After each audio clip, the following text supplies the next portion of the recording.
Yes, so welcome to Handling Your Fire, Summer Book Club, where we're discussing this book, Handling Your Fire, Passion, Burnout, Routines and Resilience by Rob Bell.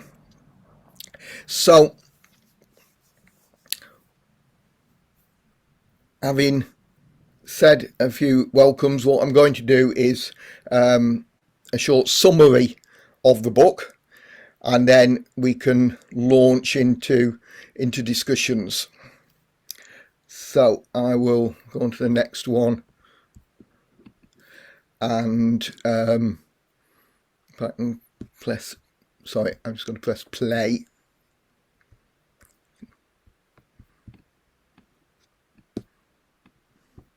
Yeah, on this.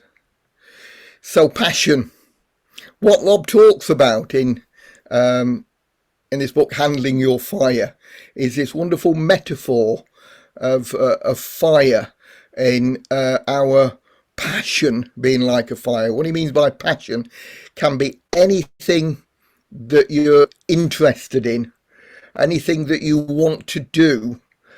It can be, some people find that they work in the area of their passion. Some people it's a hobby. Some people it's purely an interest that they might read about, or they might be part of a group, and being part of that group is their passion, and what they do in that group, what they say in that group, is all part of this fire that's within them, because they are interested. And what he says is this passion within us can be very energizing, and it can really light us up. It can really give us a joy, but it can also exhaust us. It can burn us out. It can burn you out. And what he's getting at in this is that a lot of people, often in their work, but it can be in other areas, find that they get really, really excited about something, really into it, and find that they have exhausted themselves and that they feel burnt out. He talks about feeling cooked, feeling that you've just all that energy's gone and you've lost that joy of doing what you really enjoy doing. Now, so it's important, he says, to handle this fire correctly. And what he means is, or in an appropriate way, in a helpful way. And it's like standing back from a fire, so that you don't burn yourself, and taking the right precautions. And so what he's getting at is, pacing yourself, being careful in your routines, in building a resilient or a strong sort of life, to be able to handle the energy without burning yourself out. And so an important distinction that he makes is that he makes right at the beginning about these passions that we have, that really I found helped me understand that, is that when you look back on your life at your passions, you may see how each one was an expression of a common thread. And he calls that a setup. By setup, he means that you were, in some way, there was a time when you were expressing this thread in one particular way, and then you move on. That finishes. Maybe you burn out, maybe it just, for whatever reason, finishes. And then there comes another time when you start expressing that same thread again. So he encourages people to look back over the long arc of their life and say, what is the common thread? And I look back at the groups I've been involved in, when you look back at the jobs that you've been involved in, when you look back at your interests or your activities, what can you see that's similar about them? And it might be they're all helping people, or um, they're all explaining something to people, and they're all in some way expressing something in your heart that's the same each time. And you go, oh yeah, that's really, though it seemed very different, you went from one thing to another, you were involved in one activity, or you then got a job in something else, you then had a hobby doing something else, you begin to see this common thread when you look back and you go, oh yes, I can see that there's a pattern here. I always like to be involved in this sort of area. It might be that if you say, oh, well, they all seem to be very different, that common thread is curiosity. I always want to see what it would be like doing this, and then what it would like doing that. And it's just a curiosity within you. But sometimes it's a real mission within you to make the world a better place, or to care for people, or to in some way serve people or minister to people, and you feel this vocation. And sometimes you think it's just to that particular job, but then you express it in a different way. And so he gets people looking back and making this distinction between what he calls the thread, that's a common thread of them all, and the different setups. So when he says setup, which he says a lot, it doesn't mean like you've been set up, you've been tricked. It means it's just it's just one way it was organised. It was just one particular group that then finished, but you moved on to another group, for example.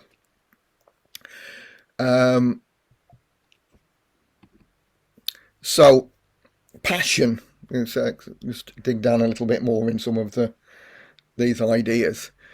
Passion, he says, can mean giving yourself to what you love. So passion can mean a strong feeling, but it can also mean, and Heater and Rob Bell takes this picture of, that passion means giving yourself to what you love, and he takes the illustration of the passion of Christ, where Christ gives his life for the world, and he does that out of a love for the world. So sometimes you don't have give yourself either to what you enjoy and you enjoy doing, but sometimes you're giving yourself to people beyond that. You're serving people because that's what you enjoy. But either way, you are in some way offering up this passion, this enjoyment, this fire to either to itself, or to the universe, or to God, or to you, or to people in some way, and sometimes it's just an enjoyment of that. So burnout is when something goes wrong with this, and it can happen for many reasons. And perhaps he looks at some of these. Perhaps you've taken on too much. Perhaps you've neglected. Perhaps you've neglected what you, the caring of yourself in all of this. That somehow you've not got the right rhythms, where you are not just giving yourself to help people, for example, or you are giving yourself to help people, but you're not taking time to help yourself. You're not taking time to enjoy what you're doing, to feed yourself. Sometimes you might feel as a metaphor, feeding other people, but you're not feeding yourself. You're not in some way gaining something out of what you're doing, and appreciating that and enjoying that. And so in that way you neglect that self-care. Sometimes that rhythm is taking a rest, and sometimes that and knowing that you can work for some time and then rest. That if you overdo it, that's obviously a big key to burning out. But sometimes you need to recover from what you've done. You need to give that time and get into the right rhythms, he says, of this. And it might be, sometimes he says it might be time to move on. And this is where what we said at the beginning is very important, to realise that what you're in and what you're doing is just one setup of that expression. Because some people can feel that the whole thing that they're doing is the thing that they are passionate about, but actually it's just one setup. And so you can have this danger that you become loyal to this one setup, this one group, this one job, this one organisation, this whatever it is, that you think that is the only way, the only valid way I can express my passion is in this way. And that is where we don't realise that we can move on, and we stay in that even beyond, if you like, beyond the what he calls the expiration date. He says sometimes you get to this expiration date of what you're doing and need to move on. And once you realise it's just a setup, and you can move on into the next expression of it, or sometimes have a reset, I'm going to stop doing that and rest. I don't know if I'm going back to it or when I'm going back to it or where I'm going to find something else, but but I'm aware that it's time, either I'm burning out or I'm in danger of burning out. And so we begin to acknowledge that, we begin to see that. And what he talks about that's really important is this joy of giving yourself to your passion. And he says it's important to recapture that joy. And that is one of the big things that builds and that can build our resilience, that we can recapture that joy. When you listen to it, because it's all an audiobook, but I'm listening to him, for hours, and you hear that joy in his voice. Sometimes you might think he sounds a little bit manic, but he does seem to have that real joy, and he laughs when he's expressing it. And really, you realise that joy is one thing he's talking about. That joy of giving yourself to what you love, and that is a real key in building that resilience. And we can easily lose that. We can lose that joy because we get caught up in that particular setup. In that, and one thing he says is people that are good at one thing often get put in charge of it, and then suddenly they're using a different skill set instead of doing the one thing that they all, instead of being just part of the group, they end up running the group, and they go, I'm not really as skilled at running the group as I was much happier when I was just part of it.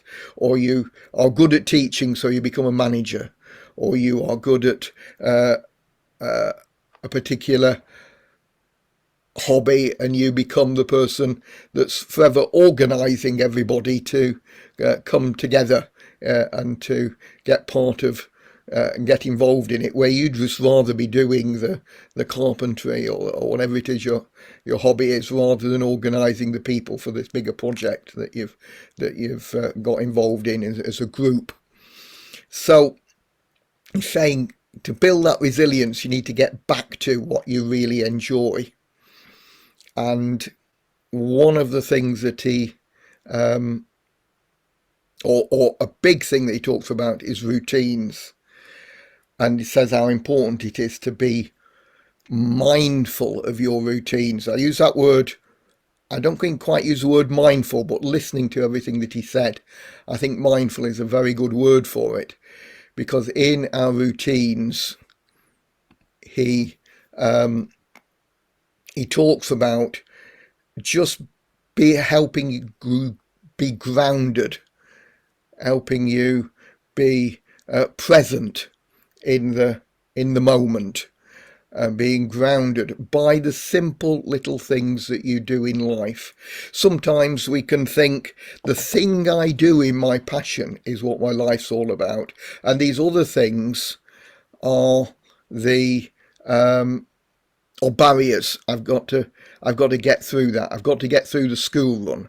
I've got to get through the washing up. I've got to get through the through the journey to work before I can actually start doing the thing I enjoy doing. And it's saying, no, in all of those things that we do, all of those routines, we can offer them up and say they help ground us in our present moment and help and can all help us do the thing that and they can help us in certain ways do the thing that we enjoy if we just help us in that moment go, I am now doing this, I'm doing this, and offering it up. And I know one day I'll be doing, in an hour I'll be doing my writing, for example. I'll do a lot of writing, but at the moment I'm doing the school run. But I'm offering that up, and that'll help me have the right attitude so when I do the thing that I'm enjoying. And he talks about tweaking lots of our routines. It might be we enjoy, it might be, for example, that we need to, do you need, he says, ask yourself a number of questions. Do you need to be outside more, or do you need to be inside more? Do you need to be focused at your desk? Do you need to be walking in the countryside more? Do you need to be thinking about those things in these different contexts? Can you build routines to help you? Can you build things, actual items in your house that will help you? And all of this is helping you be more authentically you, so that you can enjoy what you're doing. So he's talking about tweaking these, lots of different routines that we have of when we do things, how we do things, what we have on our wall, what we have on our notice board that reminds us to be who we are, how we can be ourselves in those.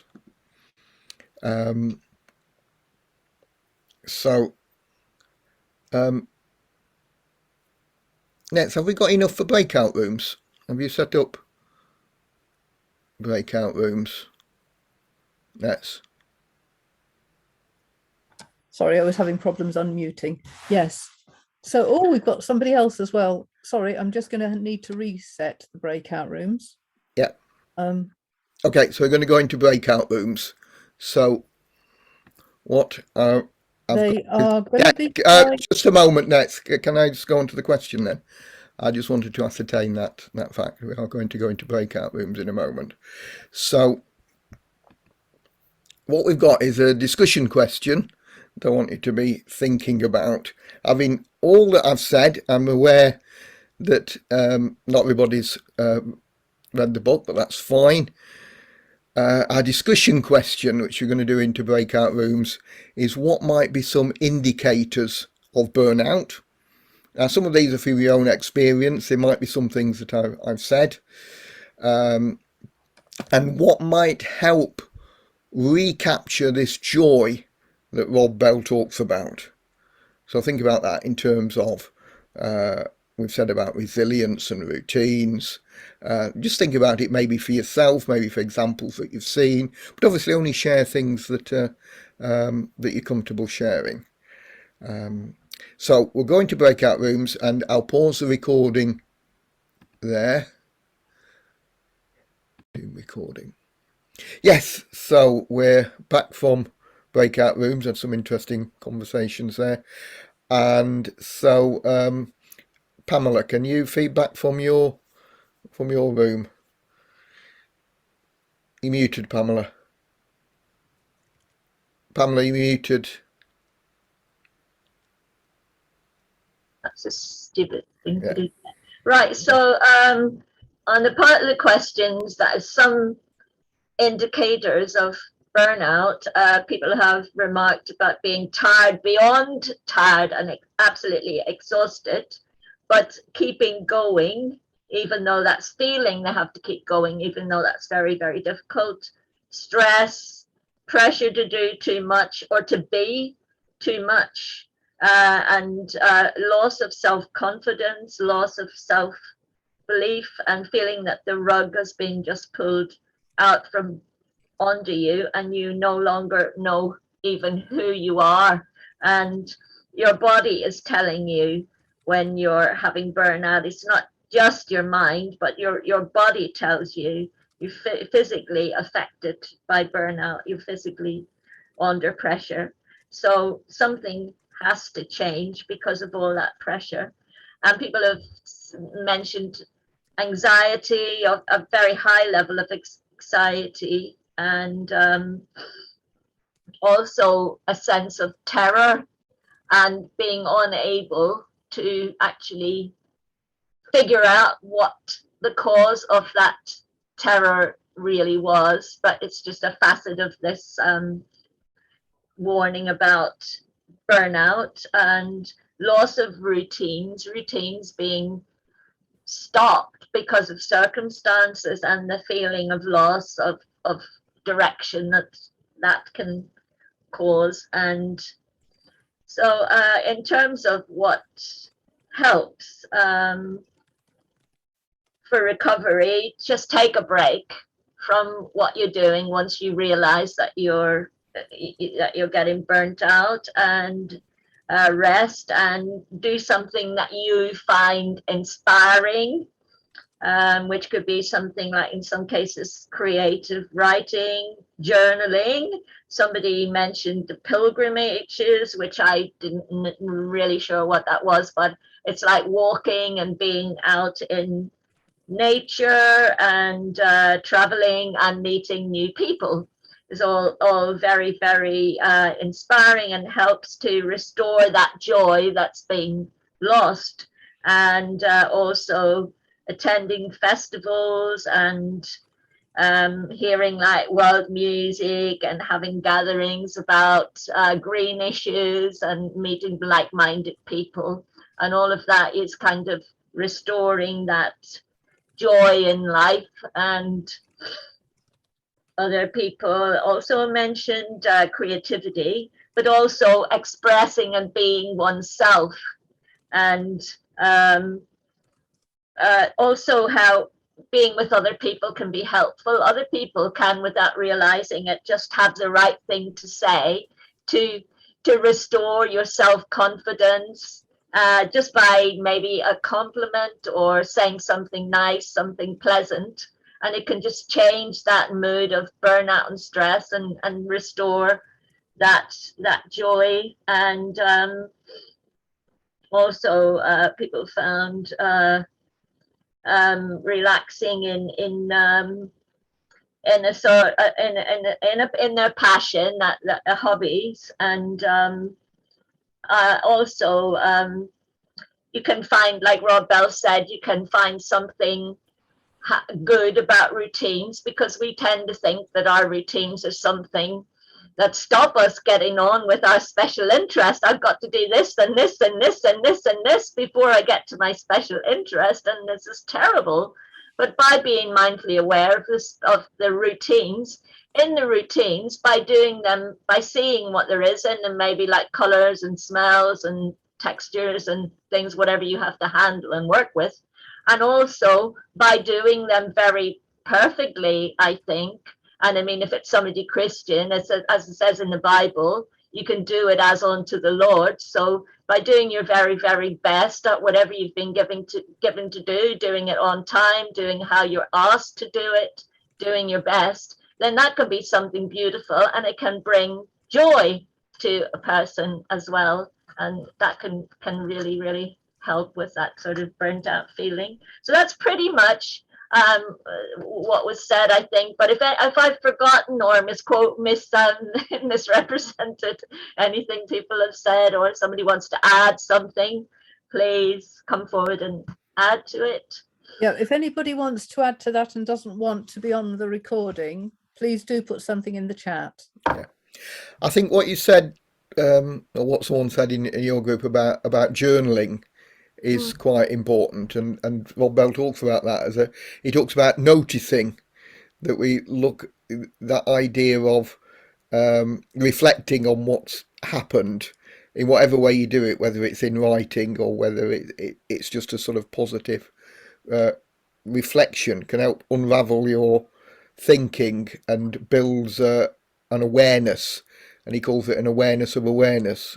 It's this idea of self-awareness that I think that's really really helpful. Yeah. Yeah, if there wasn't anything else. Yeah, I mean, pilgrimage was another thing that you said. I think that's, which is brilliant. There are some specific walks that are called that because they go around, uh, they go to specific, sometimes called thin places that are more spiritual. They might have some religious significance or whatever, and people do go on these pilgrimages as well as, just walks and things. Yeah, that shall we go to you and you can feedback. Yeah, so the things that came out in our group, so indicators of burnout might be things like sleep difficulties, autoimmune problems. You might get more irritable with your partner. You might have physical problems like difficulty going to the toilet. You might find it harder to take care of yourself. We talked about it when we the thing about getting easily irritable with your partner was interesting, because people were saying that you might have like a number of decisions that you can sensibly make in the day, and by the time you get back at the end of the day, that has gone. And somebody could ask you if you wanted a cheese sandwich and it would just be too much. So we talked about that, you can just, somebody said for that one, you can just say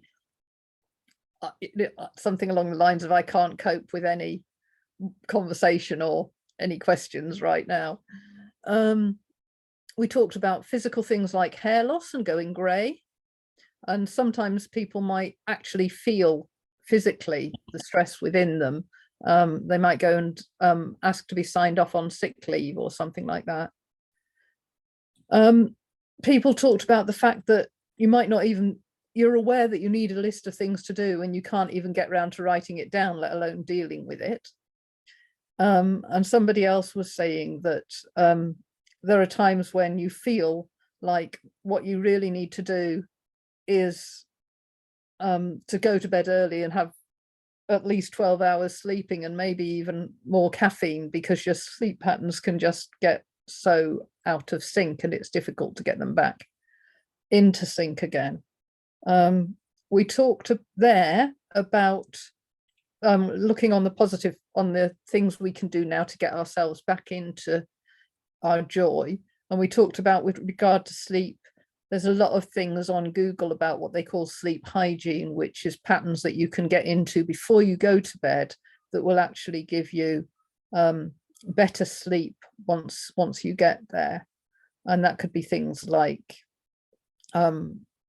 what you drink. It could be restricting your screen time, all sorts of things like that you can get into these good patterns. Yes, so the thing about the stress, about the communication issues, when you're feeling irritable with your partner, you can genuinely say, literally, I don't have the headspace to deal with that right now. So that's a good little thing that you can remember, that doesn't put anybody down or make anybody feel as if you're angry with them or anything like that, but it just explains exactly where you're at. Hi, Christian. Chris, good to meet you. So what was next? We talked about sometimes people found it difficult when there were a lot of conversations going on, that having to answer questions. If you're really stressed, just when every conversation includes questions that you have to think about and answer, it's really hard.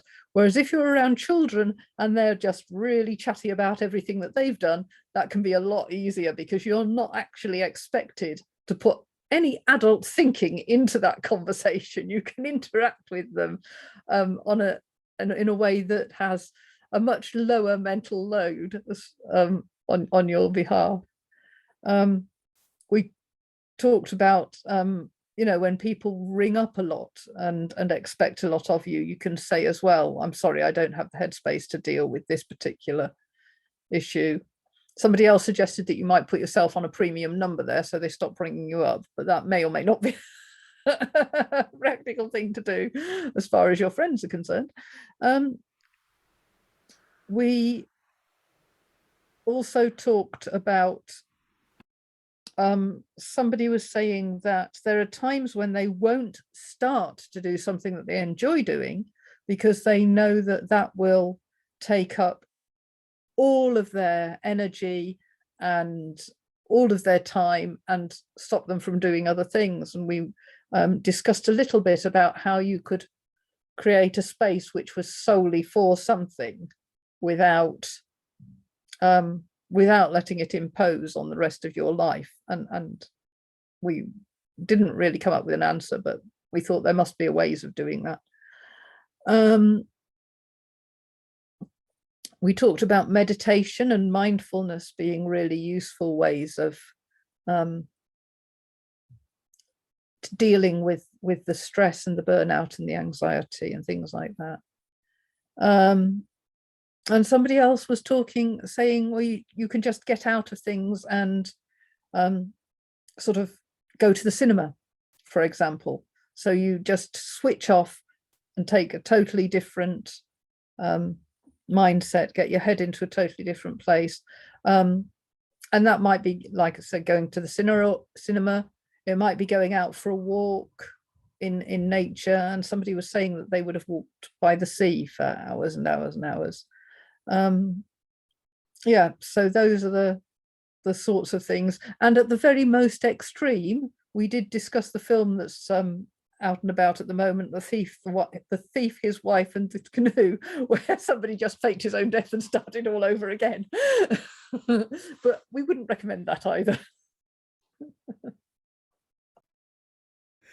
But I think some of the things that you've been saying there, Nets, was to do with boundaries, wasn't it? Particularly, I thought of the one when people are calling you, and being able to set boundaries of what you can and can't do, and be able to say that's because I need to rest and recover.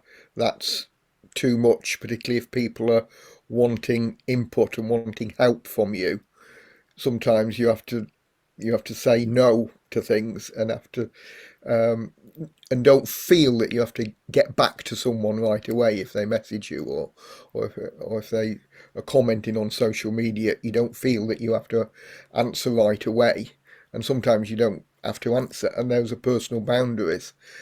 I think it's things like one thing that I heard recently is that normalise the idea that your availability is not the same as your free time.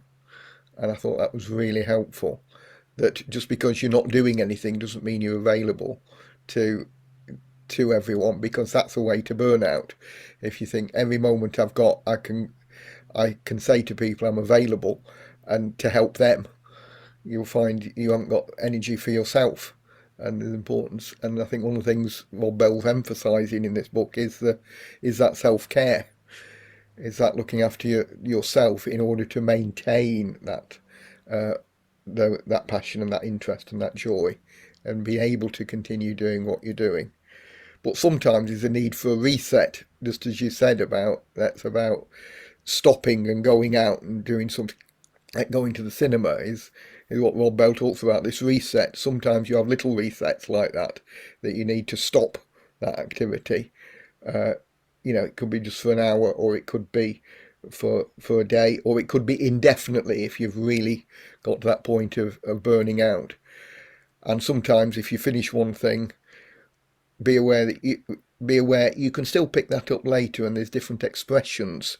That's why that idea of a setup, and as opposed to a thread, is important. Realizing that's just one setup. If I stop doing that, maybe I can pick that up again in a year or so in a different context, and being aware of that as well. Yeah. Anyway, that's just some comments on what you were saying there. Is there anyone? Have we missed anything, or anyone want to add or comment on what Nets or Pamela said in the last few minutes? No, there doesn't seem to be anything else that adds anything to that, I don't think.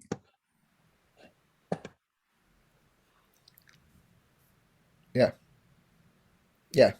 I'm just looking through the comments. I think you said that, Nets, didn't you? Someone said you could say I don't have the headspace to deal with that at the moment, and I think that's part of the boundaries, isn't it? Yeah. That we're talking about. Yeah. That's good. Catherine, We do have somebody who's got their hand up. Do you want to speak, or do you want to put something in the chat there? Because we are recording. Yeah, that's fine. Yeah, so I think it's worth thinking as well that, like, times of burnout can happen to all of us, and they can be quite temporary, but it never feels like that when you're in it. So I just wanted to add that I was burning out quite badly in a teaching job some years ago now. And obviously at the time I was quite shaky and quite distressed when I was talking about it, but now it's something that happened in my past, so it's not something that has that kind of impact on me now. And I remember that I went to see my GP, and he was brilliant actually, and just said, I'm signing you off with work-related stress, and said, I realised that you're probably starting to worry about X, Y, and Z, pensions, mortgages, all this kind of stuff. And I was like, yeah, obviously, I'm kind of like, all these thoughts are going around in my head. And he was like, I'm telling you now, if you are worried about your pension, if you carry on like this, you're not going to need one. And it was quite a wake-up call, and he did it very gently. And I went off. I took some time out that summer and had quite a think, and kind of changed direction of what I was doing afterwards. And I've been much happier since then. So I just wanted to say that it's really worth, when you're in it, it just really feels like it's going on for ages. But if you can kind of get some distance and think, okay, what's really, really important? What do I need? You may be able to kind of work out, actually, I need to leave this job or this relationship or this whatever thing it is, in order to get some space and have a healthier and more balanced life again. Yeah, that's brilliant. Thank you. Yeah. Thank you very much. Yeah. That's all really important, and it's realizing that a particular expression is like this setup, and you can exit that setup and think, well, some point in the future I can continue to enjoy my passion, whatever that is, and in a different way maybe, and not feel that you're stuck in something. But also normalizing this is important, because sometimes you can feel on your own that, this is an extreme situation, when actually these are things that everyone can go through. I mean, it's difficult to, we can never compare ourselves with other people successfully. It's always causes problems, but it is something that, to one degree or another, we all experience, and we can never know who's experiencing it more than someone else, really. I would hazard a guess that more people are experiencing it in this day and age than probably ever have done before. That's right. For a massive variety of reasons. But yeah, I would say external pressures are very, very high on a lot of people now. Yeah. In Rob Bell's context earlier, there was like things about Rob Bell that people were posting in there, that he used to lead a big, he used to be a Christian minister leading a big church, and his story is in the book how he burnt out on more than one occasion doing that, and is now more of a speaker and writer in what he does. I mean, burnt out in one setup, and he's saying people can feel that they've got a calling to something and that they can't leave it because that expression was their vocation. And he was saying that's why it's so important to realise that the thing that you are doing now is just a setup, and you can move, you can reset that, you can come back and still express that sense of calling, that sense of vocation within you in a different way in the future. Yeah. Next, you muted. We've got another hand up, Sam. Are you happy to speak on camera, Sam? I think Sam was clapping what I said. Oh, clapping. Okay, that's good. No, I was just going to sort of extend on what David said. I don't know if it is a church thing, but quite often at church, it's like if you're good at something, it's kind of that's your calling. And I was a teacher as well, and I was a good teacher, but and because I was good at it, I thought, well, obviously this is my vocation, this is what I was meant to do. But now that I'm not doing it and I'm doing something that I do really enjoy, that I'm equally as good at, it's kind of getting that mixed up. Just because you're good at something doesn't mean it's what you're meant to do. It should be easier if it's what you're meant to do. That makes sense. Anyway, it just resonated with me. Yeah, and you can enjoy, and it's capturing that joy, whatever it is that's important, rather than having this sense of I was meant to do that and just doing it out of duty, or doing it out of feeling, this is what God wants me to do. And missing that sense of I'm doing this out of a joy, and somehow almost feeling if you're doing something because you enjoy it, it's not right, it's not good, and realizing no, you are supposed to enjoy you're supposed to enjoy life. You're supposed to have this view of that life is there for enjoyment, rather than feeling oh no, it's all duty and pain and suffering.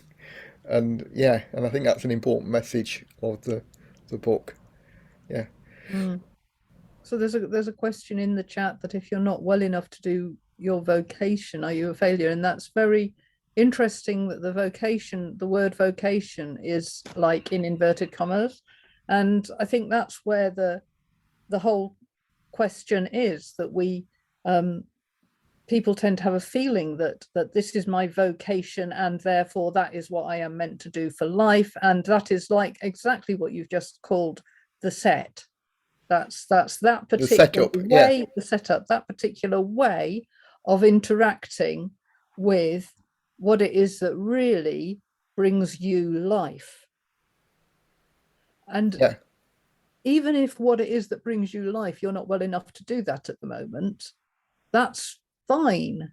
That's absolutely fine, because what brings you life at this moment in time, when you're not well enough to do whatever else it is you would have done, the thing that's bringing you life at this moment in time is resting yourself up, so that you can then, if you want to, move on to a different thing that will carry on to bring you life in the future. But you don't have to. There doesn't have to be this end goal all the time of fitting into anybody, conforming to anybody's standards of this is how I need to do things because this is what's expected of me.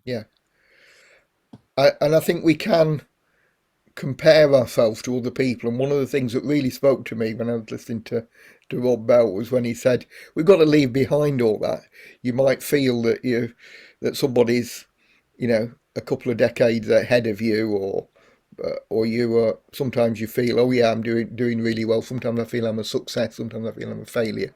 But really, all that comparing is something that we need to leave behind, and need to and to focus on your passion, focus on your routines and enjoyment, and not worry about this idea of success or failure. And I think that I found that really helpful. Yeah. Okay, thank you for everyone. We're out of time. Thank you for everyone's contribution. It was a really hopeful, Can I just quickly add one little bit, helpful which is conversation we've there. got a question in the chat saying, how do you move on from autistic burnout? And I would say that although that's a very quite a different topic, it is well worth having a look at this book and seeing if there's anything in it that you feel might be useful for you personally. Yeah, I think that what you're saying about routines helps with that, though it isn't specific about that. And I'm aware that there's people, and we've talked about that in the past in groups I've been involved in, that some of you may have been to, that there's a lot that's similar in autistic burnout that you can gain from this book. There are some specific differences, like there's more of an emphasis on that we burn out because we're forever putting on this mask of and pretending to be just to get by, pretending to be normal, pretending to be like everyone else, having to remember to smile at the right points and so on. And that can be quite exhausting for people on the autistic spectrum. I've experienced that myself, yeah. But a lot of the principles are very, very similar. And I found routine was very helpful in being aware of your routines is important in this, yeah. Yeah. So thank you everyone for all these contributions. They've been really helpful, and as I said, very hopeful and positive conversation, considering we're talking about something that was quite difficult for some people, or is quite a difficult, shall we say, topic to discuss, particularly if you've experienced that quite deeply. Yeah. So yeah. Thank you so much, and we'll finish there.